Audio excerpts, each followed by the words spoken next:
الحمدللہ الحمدللہ علی نعمائہ الشاملہ وآلائہ الکاملہ الصلاة والسلام علی سید الانبیاء والمرسلین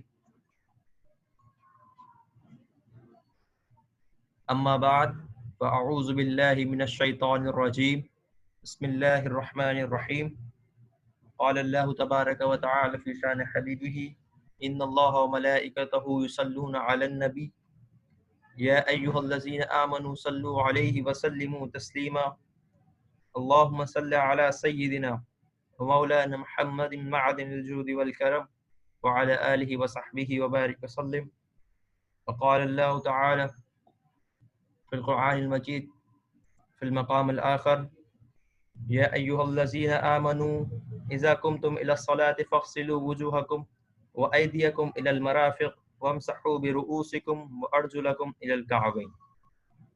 معزز سامعین السلام علیکم ورحمۃ اللہ. ایجوکیشن ورلڈ آن لائن قرآن اکیڈمی کی جانب سے فضائل نماز کورس ڈے سیکنڈ آپ کے سامنے حاضر ہے. قرآن مجید فرقان حمید. آج ہمارا ٹاپک طہارت ہے. کل ہم نے ڈسکس کیا نماز کے فضائل، نماز کی اہمیت، نماز کی افادیت، نماز کی عظمت، نماز کی صداقت کے بارے میں ہم نے کل آپ کے سامنے کچھ ملفوظات رکھے. آج طہارت کی اہمیت کو اجاگر کرنے کے لیے کہ نماز اور طہارت میں کیا کنیکشن ہے، اللہ جل وعلا نے قرآن مجید میں ارشاد فرمایا. اسی آیت کا ترجمہ پیش کرتا ہوں جو آپ کے سامنے بھی تلاوت کی.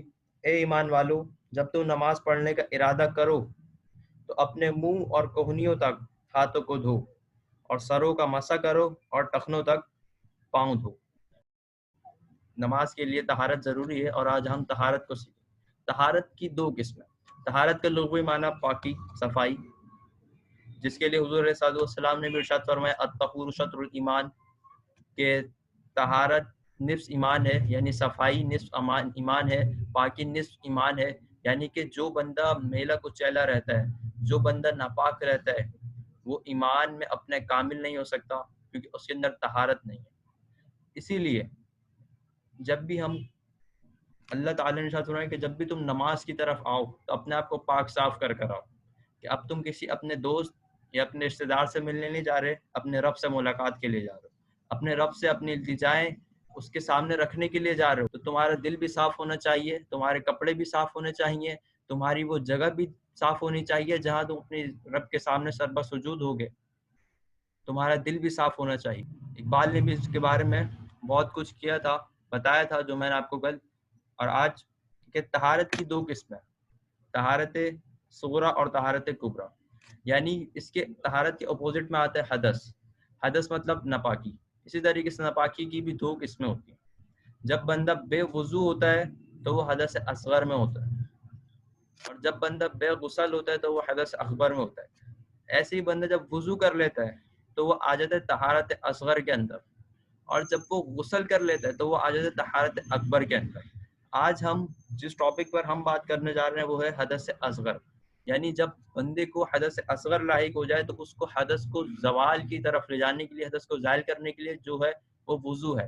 تو آج ہم وضو کے متعلق مسائل سیکھیں گے. اسی طریقے سے دوسری میں نے آپ کے سامنے آؤٹ لائن رکھی ہے فرائض نماز. ایک چیز ہے فرائض اور ایک ہے شرائط. ان دونوں میں سلائٹلی ڈفرینس ہے. ایک چیز یہ ہے جیسے کہ اسکول کی مثال لے لیتے ہیں. آئی ایم اے اسٹوڈنٹ کا سوچ کا احاطہ اس کا اسکول، کالج، یونیورسٹی ہوتا ہے اکثر. تو جب بندہ اسکول کی، ہم گیٹ کی، اسکول کی چوکھٹ کی بات کرتے ہیں، کسی بھی چوکھٹ کی بات کرتے ہیں، تو ہم یہ دیکھتے ہیں کہ ایک جگہ ہے جس کے اندر ہم پیر رکھیں تو ہم اسکول میں داخل ہو جائیں گے، اور اس کے باہر پیر رکھیں تو ہم اسکول کے باہر ہو جائیں گے.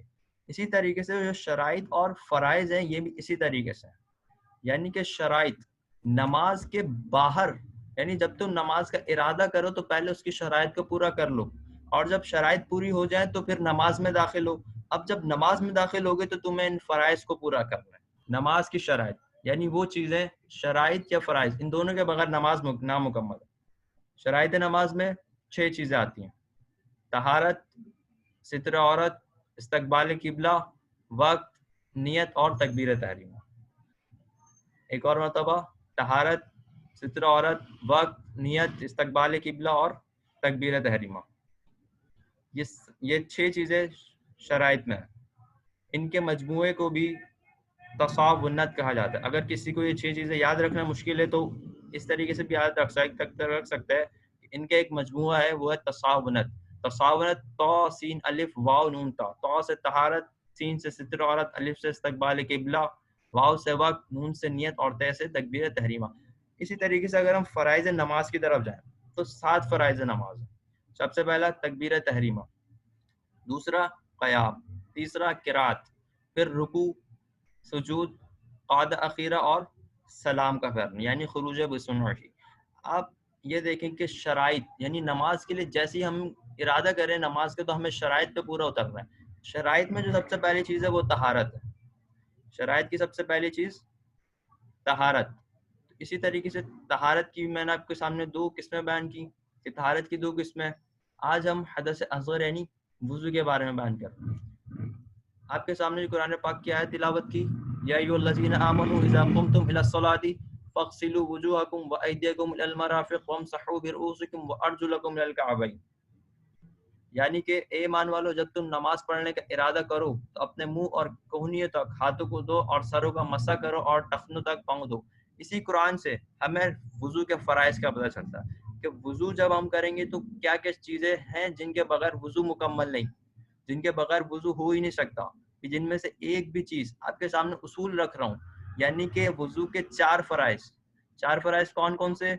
چہرے کا دھونا، دوسرا ہاتھوں کو دھونا کہنیوں سمیت، تیسرا چوتھائی سر کا مسح کرنا اور چوتھا اپنے پیروں کو دھونا ٹخنوں سمیت. ٹھیک ہے، اسی آیت سے ہم نے ان چاروں کو نکالا ہے. یہ چاروں اسی آیت سے ماخوذ ہیں. اب ہم ایک ایک کر کے ان پہ بات کرتے ہیں. قرآن پاک میں ارشاد فرمایا کہ چہرے کو دھونا. چہرے کو دھونے کا کیا مطلب ہے؟ چہرے کو دھونے کا مطلب یعنی واٹ ڈیفینیشن کیا ہے؟ ایک فیس یعنی قرآن نے کہا کہ اپنے چہرے کو دو، اپنے فیس کو دو. جو چہرہ کہاں سے کہاں تک کی حیت کو، انسان کی شکل کو چہرہ کہتے ہیں. تو کہتے ہیں کہ ایک کان کی لو سے دوسرے کان کی لو تک، اور جہاں سے انسان کے سر کے بال شروع ہوتے ہیں وہاں سے تھوڑی تک، اس پورے کو چہرہ کہتے ہیں. اس پورے کو دھونا وضو میں فرض ہے. اس پورے کو دھونا وضو میں فرض ہے. اگر ان میں سے کوئی ایک جگہ بھی خالی رہ گئی چہرے میں سے اگر، تو وضو نہیں ہوگا. اسی طریقے سے ایک اور بات آپ کو بتاتے چلوں کہ ارشاد فرمایا گیا کہ دھو تم، یعنی کہ جب نماز کے لیے کھڑے ہو تو اپنے چہرے کو دھو. دھونا اور بہنا اس میں فرق ہے، یعنی اپنے چہرے پر پانی بہانا ہے. پانی بہانے کا مطلب آپ کے چہرے پر 2 بوند ہر جگہ، چاروں فرائض میں سے ہر چاروں عضو پر 2 بوند کا پانی لگانا، پانی چھڑکنا ضروری ہے. کچھ لوگ ایسا کرتے ہیں کہ صرف ہاتھ پہ پانی لیتے ہیں، پانی زمین پہ گر گیا، اب ان کے صرف ہاتھوں میں تری ہے، اب وہ اپنے چہرے پہ لگا لیتے ہیں، سمجھتے ہیں ہمارا وضو کی. اس طریقے سے وضو بالکل نہیں ہوگا، کیونکہ قرآن پاک میں بہنے کا حکم ہے. جب تک پانی بہے گا نہیں تو وضو بھی کامل نہیں ہوگا، اور اگر وضو نہیں ہوا تو پھر نماز بھی نہیں ہوگی. دوسری، ہاتھ دھونا. ہاتھ دھونے میں بہت سارے مسائل آ جاتے ہیں. ہاتھ دھونے میں جیسے اگر کوہنیوں سمیت ہاتھ دھونا. اب ہاتھ ایک ایسی چیز ہے جس سے ہم اپنے معمولات زندگی زیادہ تر ہم ہر کام ہاتھ سے کرتے ہیں. اسی طریقے سے بہت سارے مسائل، جیسے اگر کسی کے ہاتھ میں پٹی باندھی ہوئی ہے تو اب وہ کیا کر رہے ہیں؟ اگر کسی نے شوق میں پٹی باندھ لی اور اس پٹی پر اس نے بولا کہ یہ پٹی بندھی ہوئی، اب میں ہاتھ پہ پانی ڈالوں گا تو پہنچے گا نہیں. اس نے اس پٹی پہ پانی ڈالا، لیکن اگر ہاتھ تک وہ پانی نہیں پہنچا تو وضو نہیں ہوگا، کیونکہ ہاتھ تک پانی نہیں پہنچا. اسی طریقے سے کچھ لیڈیز مہندی لگا لیتی. مہندی بھی ایسی چیز ہے کہ جو پانی کو روکنے والی ہے، یعنی جب مہندی لگی ہوئی ہوتی ہے اس کو اتارتے نہیں ہے تو وہ پانی کو روکنے والی ہے. اگر مہندی لگی ہوئی ہے اور وضو کر لیے تو وضو نہیں ہوگا، وضو نہ ہوا تو نماز بھی نہیں ہوگی. اسی طریقے سے کچھ لوگوں نے بہت ٹائٹ انگوٹھی پہنی ہوئی ہوتی ہے یا چھلا پہنا ہوا ہوتا ہے. آج کل تو لوگ پتہ نہیں کیا کیا پہنتے ہیں.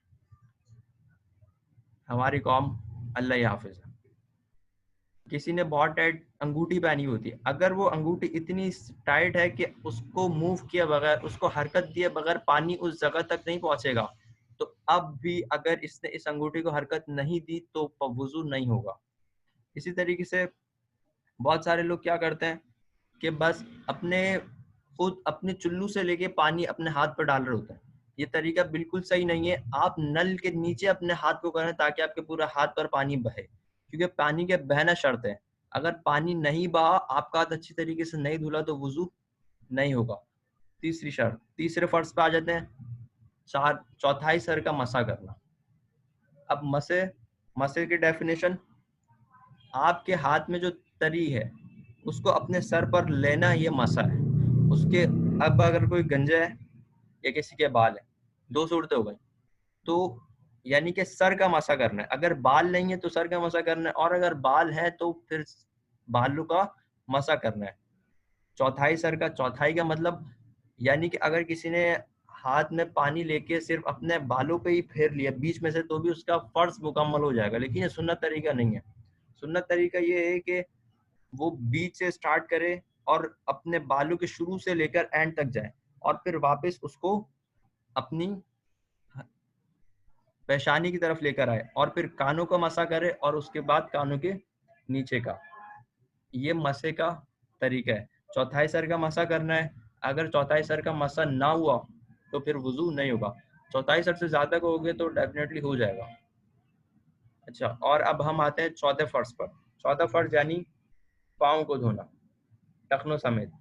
یہ بھی فرض ہے. اگر یہ بھی رہ گیا تو وضو نہیں ہوگا. اسی طریقے سے کچھ لوگ اپنے پاؤں میں دھاگا باندھتے ہیں. دھاگا بھی اتنا سخت اگر باندھا ہوا کہ پانی نہ پہنچے تو بھی وضو نہیں ہوگا. ایک حدیث مبارک آپ کی بارگاہ میں پیش کرتا ہوں کہ حضور صلی اللہ علیہ وسلم کے ارشاد کا مفہوم ہے کہ جب بندہ وضو کے لیے اپنے ہاتھوں پہ پانی بہاتا ہے تو اس کے ہاتھ کے سارے گناہ جھڑ جاتے ہیں. تو اس کے ہاتھ کے سارے گناہ جھڑ جاتے ہیں. جب وہ ناک میں پانی چڑھاتے ہیں تو اس کے ناک کے سارے گناہ جھڑ جاتے ہیں. جب وہ کلی کرتا ہے تو اس کے منہ کے سارے گناہ جھڑ جاتے ہیں. جب وہ چہرہ دھوتے ہیں تو اس کے چہرے کے سارے گناہ جھڑ جاتے ہیں. یہاں تک کہ جب وہ وضو سے مکمل ہوتا ہے تو وہ بالکل پاک صاف ہو چکا ہوتا ہے. اہمیت کا اندازہ کریں ذرا.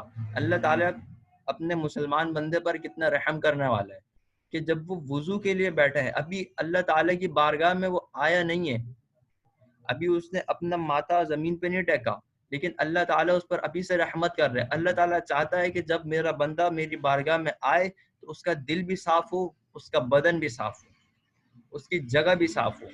اسی طریقے سے آج جو ہم نے بات کی وہ طہارت پہ بات کی، اور طہارت میں سے بھی صرف وضو پر بات کی. طہارت یہ نماز یا طہارت دین اس چیز کا نام نہیں ہے کہ ہم آپ کو 3 دن میں سب کچھ سکھا دیں. ایک واقعہ آپ کی بارگاہ میں آپ کی نظر کرتا ہوں کہ ایک محدث تھے، انہوں نے 25 سال علم دین حاصل کیا.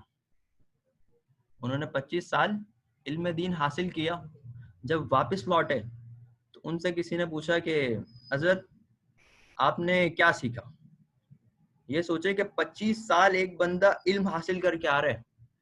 اگر آج کوئی ڈاکٹر بن جائے تو لوگ اس پہ بہت حیرت کرتے ہیں، یار اس نے 22 سال لگا کے پڑھا ہے یا 20 سال لگا کے اس نے پڑھا ہے تو یہ کتنا ماہر ہوگا اپنے سبجیکٹ کے اندر. لیکن ایک محدث 25 سال پڑھ کر آئے اور ان سے کسی نے سوال کیا کہ حضرت آپ نے کیا سیکھا؟ تو آپ نے بولا نماز. تو وہ شخص حیرت سے پوچھنے لگا کہ آپ نے صرف 25 سال میں نماز ہی سیکھی ہے اور نماز کے مسائل ہی سیکھے ہیں؟ تو وہ کہنے لگے کہ اگر پوری زندگی بھی سیکھتا رہوں تو تب بھی ختم نہیں ہوں گے. تو یہ ہے دین. قرآن میں اور حضور صلی اللہ علیہ وسلم کی حدیث میں جو فرمایا گیا کہ علم حاصل کرنا فرض ہے. علم حاصل کرنا فرض کا کیا مطلب کہ تم جن جن شعبوں میں قدم رکھتے جاؤ اس کے دینی مسائل سیکھتے جاؤ. اب تم بالغ ہو گئے، نماز پڑھنا ہے تو نماز کے مسائل تمہیں آنے چاہیے. اب تم پر غسل فرض ہو گیا تو تمہیں غسل کے فرائض آنے چاہیے. اب تمہیں روزہ رکھنا ہے تو تمہیں روزے کے مسائل آنے چاہیے. اب تم جوان ہو گئے ہو، اب تم تاجر بن گئے ہو تو تمہیں تجارت کے مسائل آنے چاہیے. اب تم والد بن گئے ہو تو اب تمہیں یہ بھی پتا ہونا چاہیے کہ تمہیں اپنی اولاد کی کیسے تربیت کرنی ہے. اب تم ایک کسی ماں کے باپ کے بیٹے ہو تو تمہیں یہ پتا ہونا چاہیے کہ تم اپنے ماں باپ سے کیسا سلوک کرنا ہے. اسلام ایک ضابطۂ حیات ہے. ضابطہ حیات کا مطلب کہ ہر جگہ پر ہر قدم پر اسلام اپنے ماننے والوں کی ہر جگہ پر اسلام اپنے ماننے والوں کی مکمل رہنمائی کرتا ہے. تو آپ کے سامنے جو بھی باتیں کی گئیں آج وضو کا لیکچر، انشاءاللہ کل کچھ اور مسائل کے ساتھ آپ کے سامنے حاضر ہوں گے. آج کے لیے اتنا ہی.